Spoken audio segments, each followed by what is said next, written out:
When I was around the age of 4 or 5, even maybe 6, it was pre-kindergarten age, and I was sleeping in my parents' bed. In the middle of the night, I could feel my dad come home and get in the bed, as well as my mom. And I'm half asleep, I'm also half awake. I can feel everything around in my environment, but I'm also in the dream state. I can feel my dad get into bed, picks up the phone as it rings, says something, hangs up, and then picks up a book. And then I fall and drift into a sleep. The dream that I had was me in a bed, could see my body. I was outside of my body. I'm laying in my bed, my parents' bed. All I see is my body, the bed.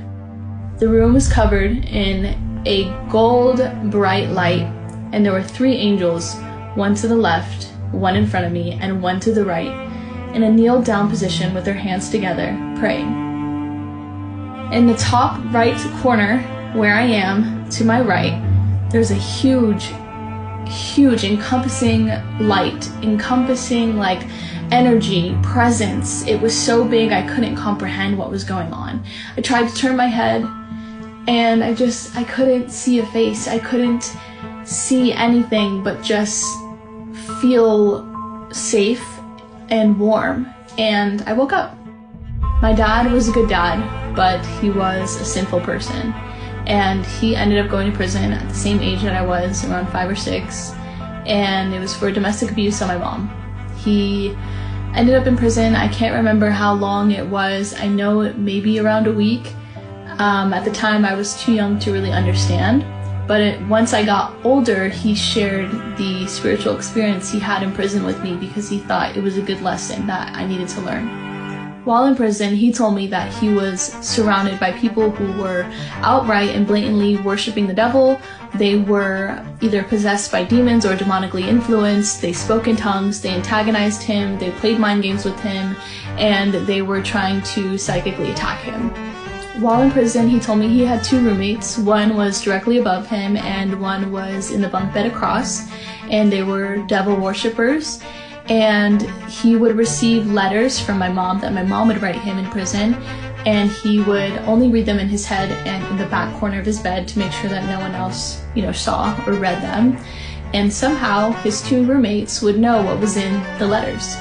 The roommates would antagonize him. They would say, "We know where you live, we have your address, this is where you live, we know the names of your children, we know the name of your wife, we know the names of your neighbors, we know the names of your dog, we're gonna find your family, we're gonna kill your family, we're gonna kill your dog," and they would just antagonize him. He told me that there was this thickness in the air, there was this kind of cloudiness, this fog that surrounded the area and the cells, and that every time that he would pray, that fog would clear up, the air would feel lighter, things would lift, and everybody in the cell block would start throwing up. They would retch, they would cry, they would curse at him. They'd say, "You better stop praying to that God, you better stop it, like please just stop." And he said that it was stronger when he prayed in Ilocano. He's Filipino, he speaks English in Ilocano, and he said that it was stronger when he prayed in Ilocano. He said that they would do wellness checks on him, and when he was doing his wellness check, the lady had asked him, "Are you hearing anything? Are you seeing anything? Are you experiencing anything that out of the ordinary?" And he would say, "No, I'm seeing fine, I'm hearing fine, I don't see anything out of the ordinary." Even though he was experiencing things not of this realm, he told the lady that, "No, I'm not seeing anything, I'm not hearing anything." And out in the corner, or out in where the cellmates were, he could hear them yelling, and they said, "This mother is smart." He also heard on the bottom level of the prison, I'm not sure if he was like up higher or he just heard like down below, what he could attribute to like Star Wars. He could hear almost like Darth Vader. He could hear the stormtroopers versus the Jedi Knights. He could hear the blasters and the lightsabers going. It was like a war, good versus evil, and he could hear it and he would imagine good winning. My dad told me that even after he got out of prison, they still tried to reach him and antagonize him. After getting out of prison and going to bed one night, he remembers getting in bed and receiving an unknown call, to which he answered. and it was actually his prison cellmate that was across from him in the top bunk bed. My dad said, "You have the wrong number." He hung up and he started to pick up the Bible and read out of the Bible. I have chills. That night when he started to read out of the Bible, that was the same night that I had my dream where the angels were surrounding my bed. One to the left of me, one in the right, and one in front of me.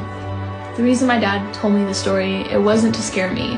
It was to warn me. It was to make sure that I'm aware that evil exists and that demons exist, germs exist, people who worship the devil exist, psychic attacks are real. You know, the spiritual realm and the spiritual war is real, and he had to experience it firsthand.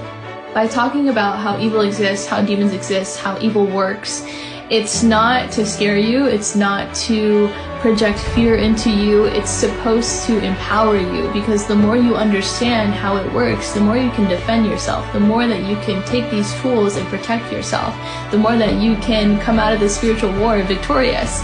And that's exactly what Anthony gives you in the Angels, Demons, and Spiritual Tools book. There's a lot of tools that you can lean on that can help you fight this spiritual battle. If you ever feel attacked psychically or even physically by demons or demonically influenced, you can use these tools that he gives you that you can protect yourself.